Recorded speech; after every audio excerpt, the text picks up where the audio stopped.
Hello friends, Brajesh Mishra once again with you with, with my new video that is regarding adverbs. तो friends सबसे पहले हम लोगों को ये जानना होगा कि एडवर्ब होता क्या है, एडवर्ब किसको कहते हैं। तो हम डेफिनेशन देख लेते हैं। An adverb modifies a verb, an adverb modifies a verb, an adjective और अनदर एडवर्ब। कहने का ये मतलब है कि कोई एडवर्ब वो है जो कि वर्ब को मॉडिफाई करता है या एडजेक्टिव को मॉडिफाई करता है या किसी दूसरे एडवर्ब को मॉडिफाई करता है। मॉडिफाई मतलब बदलता है। कैसे कैसे बदलता है वो हम आगे के एग्जांपल्स में देखेंगे। तो सीधे अगर बहुत ही आसान शब्दों में कहें तो कहेंगे हम कि एडवर्ब वो शब्द है, एडवर्ब वो वर्ड है जो कि वर्ब को या एडजेक्टिव को या किसी दूसरे एडवर्ब को मॉडिफाई करता है, बदलता है, उसमें कुछ जोड़ता है, नए तरीके से पेश करता है। तो चलिए एग्जांपल देख लेते हैं हम लोग। पहला है ही रैन फास्ट। ही रैन फास्ट, वह बहुत तेज दौड़ा। तो इसमें देख सकते हैं कि ही तो प्रोनाउन है, रैन वर्ब है और फास्ट मतलब उसने अपनी रेस कैसे दौड़ी। तो कैसे बता रहा है कौन? फास्ट। वह बहुत तेज दौड़ा। कैसे दौड़ा? बहुत तेज दौड़ा। तो जो फास्ट शब्द है यहाँ पर यही वर्ब है और इसको फास्ट को मॉडिफाई कर रहा है एडवर्ब। तो कैसे उसने अपनी रेस कंप्लीट की? बहुत तेजी से। तो फास्ट शब्द है वो यहाँ पर एडवर्ब है जो कि फास्ट यहाँ पर वर्ब को मॉडिफाई कर रहा है। The milk is very hot. Milk is very hot, दूध बहुत गर्म है। अब हॉट जो शब्द है वो वर्ब है और उसको मॉडिफाई कौन कर रहा है? वेरी। वेरी लगा देने से हॉट जो एडजेक्टिव है वो मॉडिफाई हो रहा है। तो दैट्स वाई यहाँ पर वेरी जो है वो एडवर्ब का काम कर रहा है।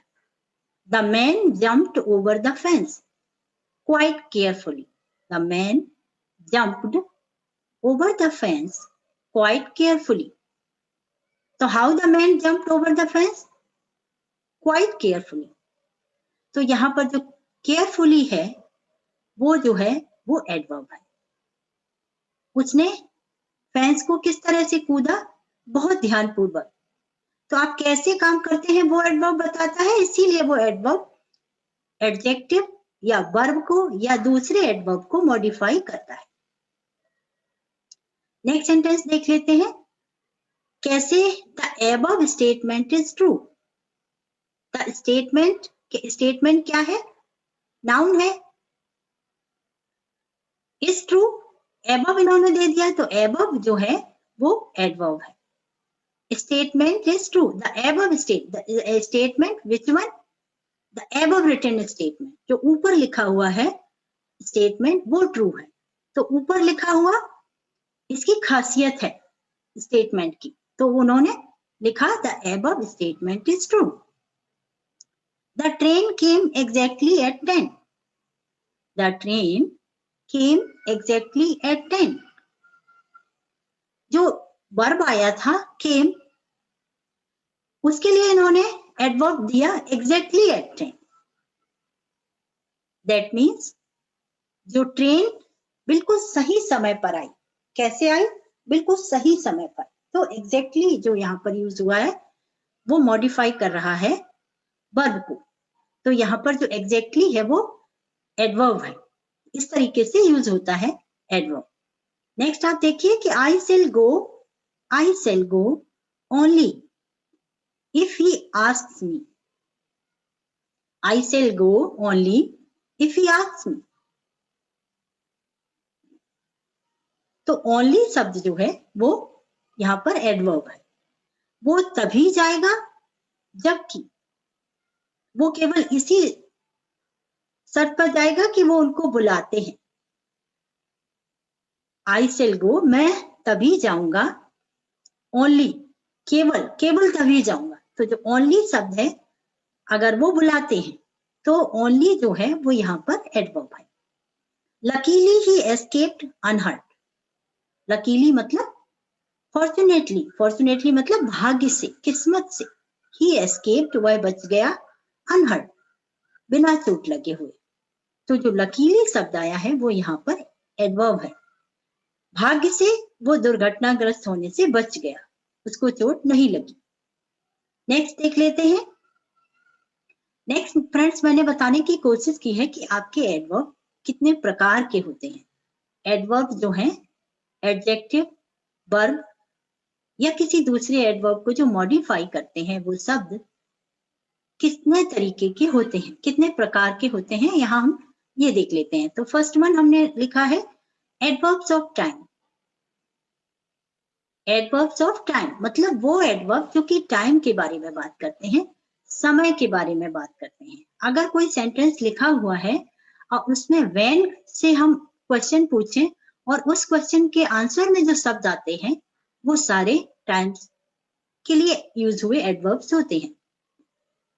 कहने का ये मतलब है कि व्हेन यूज करिए और व्हेन के आंसर में जो भी वर्ड्स आपको दिखते हैं वो सारे एडवर्ब्स ऑफ टाइम कहलाते हैं।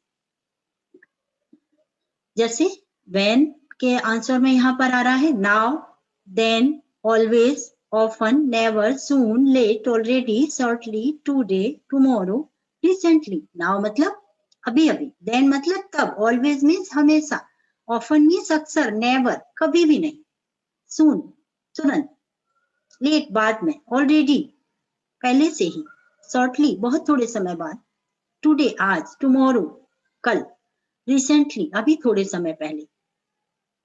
तो कहने का मतलब है कि जो समय के बारे में बताते हैं जो शब्द वो हमारे एडवर्ब्स ऑफ टाइम कहलाते हैं। जो समय की बात करते हैं वो एडवर्ब ऑफ टाइम कहलाते हैं। सेंटेंस में देखिए मैंने यूज किया है I want to go now, मैं अभी जाना चाहता हूँ। मैं कब जाना चाहता हूँ, व्हेन के आंसर में क्या आ रहा है यहाँ पर, नाउ। तो क्लियर कट आप समझ सकते हैं कि नाउ जो है वो यहाँ पर एडवर्ब है। सेकंड देख लेते हैं, we often play football. We हम, ऑफन मतलब अक्सर, प्ले फुटबॉल हम अक्सर फुटबॉल खेला करते हैं।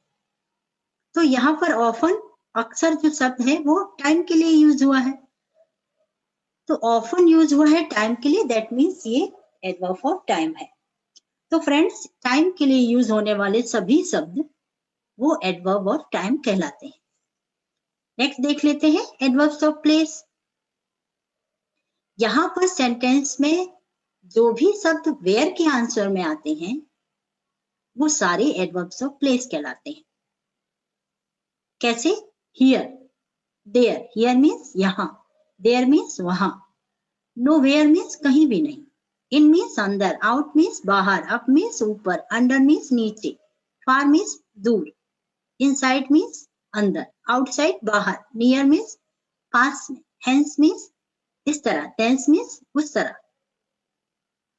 तो फ्रेंड्स, इन सारे शब्दों का I have seen him nowhere, मैंने उसे कहीं भी नहीं देखा। योर बुक इज हियर, तुम्हारी किताब यहाँ पर है। दैट बॉय इज देयर, वो लड़का वहां पर है। I have seen him outside the hospital, मैंने उसे हॉस्पिटल के बाहर देखा। तो इस तरीके से ये आउटसाइड, हियर, देयर, ये सारे प्लेस को दर्शाते हैं, किसी स्थान के बारे में बताते हैं। तो दैट्स व्हाई ये एडवर्ब्स ऑफ प्लेस के एग्जांपल्स हुए। सेंटेंस में देख लेते हैं, he went out, stand outside. तो ये आउट और आउटसाइड ये दोनों ही शब्द जो है ना एडवर्ब ऑफ प्लेस कहलाते हैं। सिंपल सा मतलब ये है कि जो प्लेस के बारे में, जो किसी स्थान के बारे में बात करते हैं वो एडवर्ब्स ऑफ प्लेस कहलाते हैं। नेक्स्ट देखिए, एडवर्ब्स ऑफ मैनर। वो सेंटेंसेस, वो एडवर्ब जो कि सेंटेंस में हाउ का आंसर करें, हाउ का आंसर यूज करने, हाउ का आंसर बताते हैं या देते हैं, एडवर्ब्स ऑफ मैनर कहलाते हैं। किस तरह से, quickly, quickly, quickly complete your work, quickly do this, quickly pack your bag. Quickly मतलब जल्दी से करो। क्विकली समय को दर्शाता है, काम करने के तरीके के दर्शाता है, काम करने के तरीके को बताता है। तो क्विकली जो है वर्ब ऑफ मैनर है। ब्रेवली, ही फॉट ब्रेवली, उसने बहुत बहादुरी से लड़ाई की। हार्ड, ही हिट हिम हार्ड, उसने उसको कस के मारा, तेजी से मारा, तो that is hard. Fast, please run fast, please move fast, do it fast. तो तरकीब है काम करने की कि जल्दी से करो, है ना, तेज चलो। वेल, वेल मतलब अच्छा, he is doing his work very well, तो वेल शब्द जो है वो एडवर्ब ऑफ मैनर है। You can solve this problem easily, easily शब्द को इस्तेमाल करेंगे कि आसानी से। You can drive your car easily, तुम अपनी कार आसानी से चला सकते हो। You can solve this question easily, तुम इस क्वेश्चन को बहुत आसानी से सॉल्व कर सकते हो, तो easily. So thus I am late, so my teacher is going to punish me. He's so late. So मतलब बहुत ज्यादा, यहाँ पर so का मतलब इसलिए नहीं है, इसलिए कंजंक्शन होता है, लेकिन यहाँ हम एडवर्ब की बात कर रहे हैं। तो he is not so tall as you, वह इतना अधिक सॉरी लंबा नहीं है जितने कि आप हैं। so का मतलब यहाँ पर मैनर से है। I know him well, मैं उन्हें अच्छे से जानता हूँ। अच्छे से जानना एडवर्ब ऑफ मैनर है। तो फ्रेंड्स ये एडवर्ब्स ऑफ मैनर हुआ। अब देख लेते हैं इंटेरोगेटिव एडवर्ब्स कौन कौन से होते हैं। When, where, how, why, how much. जो ये क्वेश्चनिंग वर्ड्स हैं जो कि W से स्टार्ट होते हैं या क्वेश्चन को रिप्रेजेंट करते हैं, वो सारे इंटेरोगेटिव एडवर्ब्स कहलाते हैं। देखते हैं किस तरीके से। How are you, where does he live, why are you late, how far is the post office, how far is the post office. तो फ्रेंड्स जब भी सेंटेंसेस में कोई हम क्वेश्चनिंग वर्ड्स यूज करते हैं, how far, where, when, why, all these, इन सभी को, all these are called interrogative adverbs. तो इन सभी को हम एडवर्ब कहते हैं, क्वेश्चनिंग एडवर्ब्स या इंटेरोगेटिव एडवर्ब्स। चलिए नेक्स्ट देख लेते हैं, that is relative adverbs. For what they use, they connect two clauses. In sentences, they connect two clauses. Main clause, subordinate clause. इन दो clauses को जोड़ने का काम करते हैं ये relative adverbs. Sentence के एक हिस्से को दूसरे हिस्से से जोड़ने का काम करते हैं relative adverbs. Same काम relative pronoun भी करते हैं, तो ये लगभग वैसे ही इस्तेमाल होते हैं। बहुत इजी है, देखिए when कैसे यूज होता है। when I will go to him when he will ask me to do so. जब वह मुझसे ऐसा करने को कहेगा मैं उसके पास जाऊंगा। When he will call me, I will talk to him. जब वह मुझे बुलाएगा तो मैं उससे बात करूंगा। तो when जो है वो यहाँ पर रिलेटिव एडवर्ब है। Where, how, why, तो ये सारे शब्द जो है ना दो सेंटेंसेस को कनेक्ट करते हैं, इसलिए ये रिलेटिव एडवर्ब है। यहाँ पर रिलेटिव एडवर्ब की तरह से यूज होते हैं। तो आप कंफ्यूज नहीं होइएगा, ये सेंटेंसेस रिलेटिव प्रोनाउन, ये सेंटेंसेस में ये वाले शब्द जो हैं वो रिलेटिव प्रोनाउन की तरह भी यूज होते हैं और यहाँ पर ये रिलेटिव एडवर्ब के तौर पर भी यूज होते हैं। व्हेन, वेयर, हाउ और व्हाई। कैसे? Tell me the reason, tell me the reason, why you did it, why you did it, tell me the reason. दोनों तरीके से ये सेंटेंस इस्तेमाल हो सकता है, सेंटेंस में इस्तेमाल हो सकता है, बोला जा सकता है, लिखा जा सकता है। कैसे? Why you did it?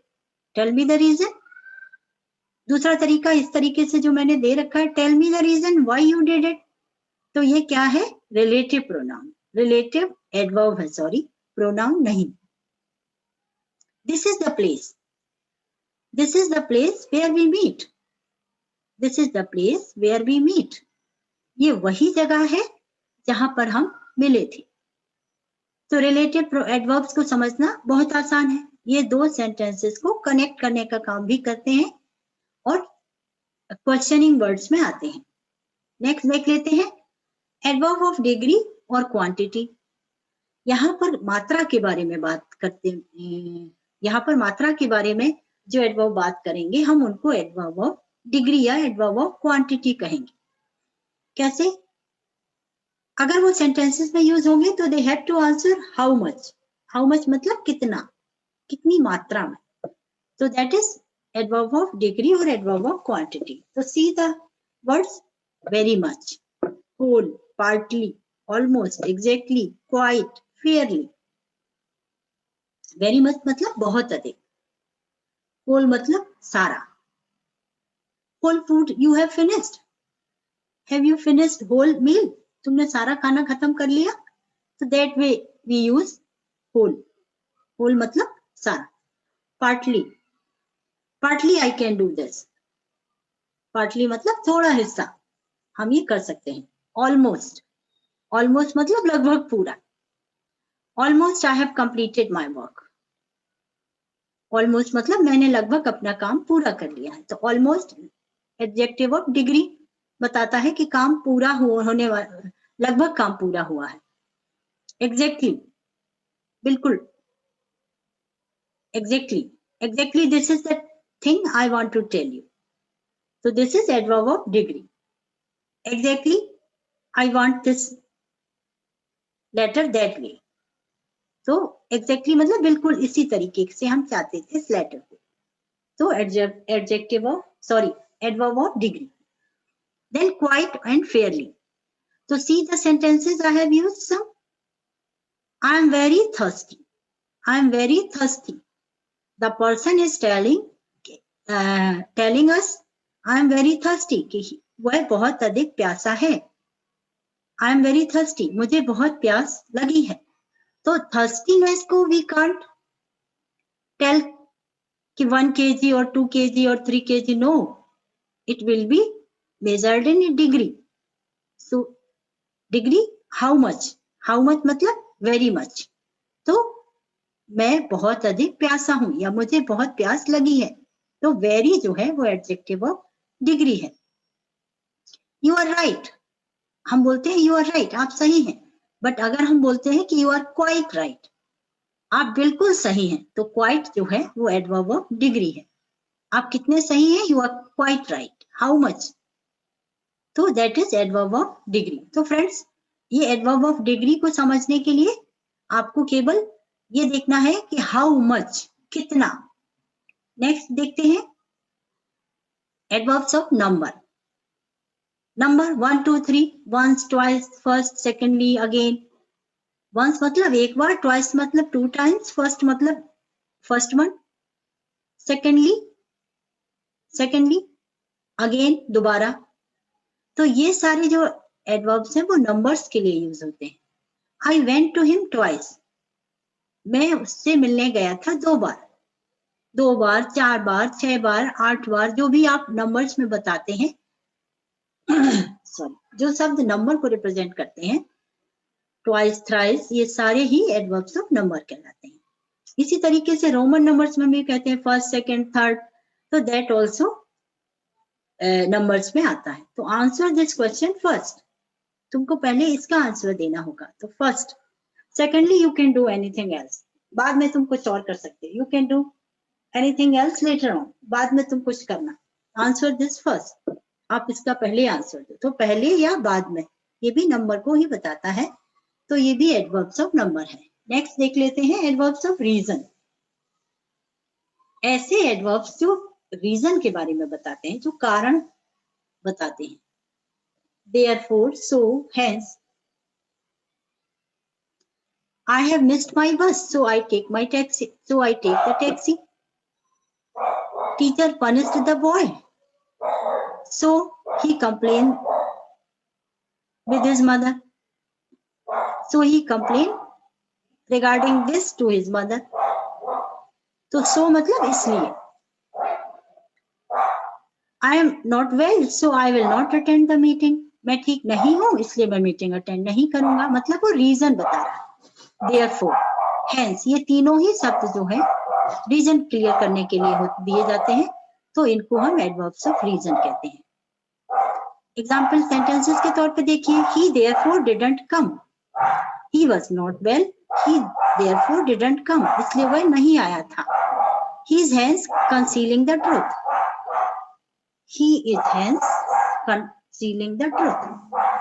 He is शायद वह छुपा रहा है ट्रुथ को.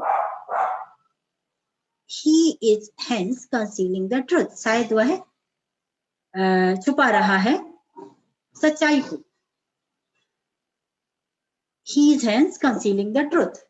तो फ्रेंड्स ये जो hence therefore इसलिए वह सच्चाई को छुपा रहा है.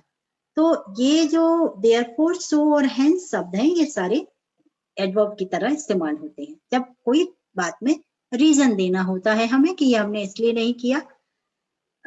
so और because, therefore और hence के सेंस में इस्तेमाल होता है.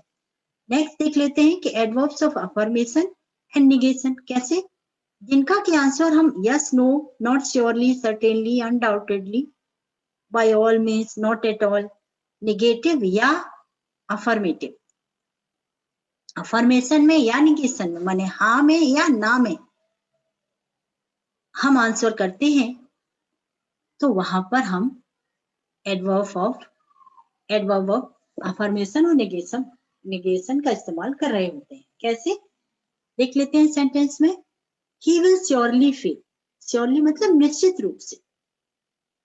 He will surely fail. वह निश्चित रूप से फेल होगा. I do not know him. मैं उससे नहीं जानता. तो निगेशन में हुआ है. May I borrow your cycle? क्या मैं आपकी साइकिल ले सकता हूँ? अगर हाँ या ना में भी आंसर्स होते हैं उस तरह के सेंटेंसेस में भी ये यूज होते हैं. कैसे, आप अपनी साइकिल दे भी सकते हैं, आप मना भी कर सकते हैं. तो जैसे सेंटेंस में पूछ रहा है कि may I borrow your cycle, certainly आप बिल्कुल ले सकते हैं मेरी cycle. Undoubtedly you are my friend, undoubtedly you are my friend. यहाँ पर एडवर्ब का प्रयोग सबसे पहले हुआ है. कोई डाउट नहीं है कि आप मेरे मित्र हैं, आप मेरे दोस्त हैं, इस बात में बिल्कुल भी शक नहीं है, बिल्कुल भी डाउट नहीं है. तो certainly, undoubtedly, all means, not at all, not surely, ये शब्द और यस और नो की तरह आंसर करने वाले जो भी शब्द हैं वो एडवर्ब्स ऑफ अफर्मेशन और नेगेशन कहलाते हैं, एंड नेगेशन कहलाते हैं. किस तरीके से, जो yes you can do so, certainly you can borrow my cycle, certainly you can take my friend, undoubtedly you are my friend, undoubtedly I will help you, undoubtedly we can solve our problems. है ना, बिना किसी शक के हम ऐसा कर सकते हैं. इसमें कोई डाउट नहीं है, इसमें कोई शक नहीं है कि आप मेरे दोस्त हो. तो फ्रेंड्स हाँ या ना मतलब यस और नो, या certainly, undoubtedly, not at all, इस तरह के जो शब्द होते हैं वो एडवर्ब्स ऑफ अफर्मेशन और निगेशन कहलाते हैं. फ्रेंड्स इसके बाद नेक्स्ट वीडियो में हम मिलते हैं. अभी के लिए हमारा सेशन कंप्लीट होता है. Thank you.